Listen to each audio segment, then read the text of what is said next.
Natalie Ward, just picking up what Andrew said there, it is an impressive infrastructure track record. You look at this city, it's very different to what it was a bit over a decade ago with all of those bills, but it doesn't look like it's translated into an emphatic lead for your Premier and your government. I think that's right, Kieran. We have a huge infrastructure pipeline, 5 new motorways to be opened every year for the next 5 years. Have we sold that well enough? Or is it that the case that the electorate thinks that that is now just business as usual? You know, this is what a Liberal Nationals government does. They build big infrastructure. I think it's very tight. I think that it's a race that is extremely tight. I'm not getting the sense of baseball bats when I was out standing on polling booths today. I didn't get the sense of anger from people. I just got perhaps, if anything, a bit of a sense of apathy.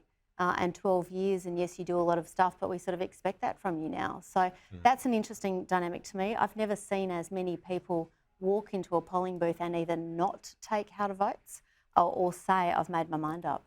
That was really up on other years that I've experienced. So that says to me it is very tight.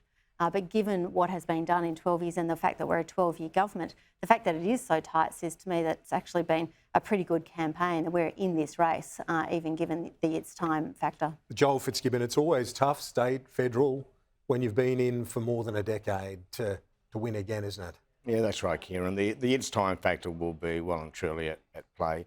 I do agree with Natalie. I don't feel baseball bats for Dominic Perrottet, but what we do know tonight is that there's no pathway to majority government for Dominic Perrottet tonight. So it's either going to be a hung parliament or a Labor majority.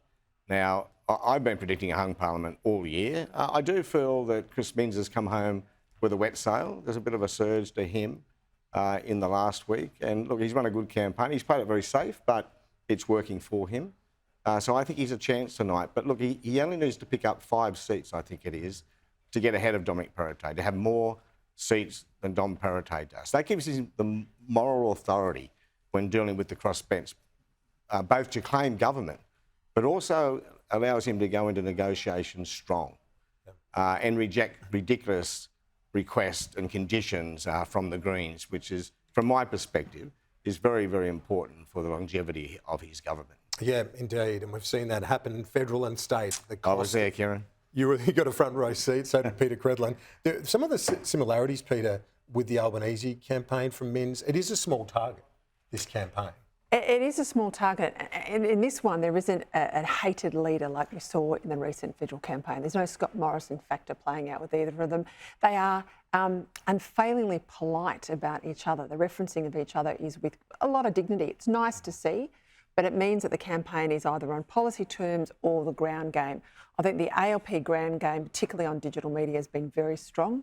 Things that I've seen and heard, very much like we saw in Victoria, where the Libs just weren't anywhere near competitive on that front.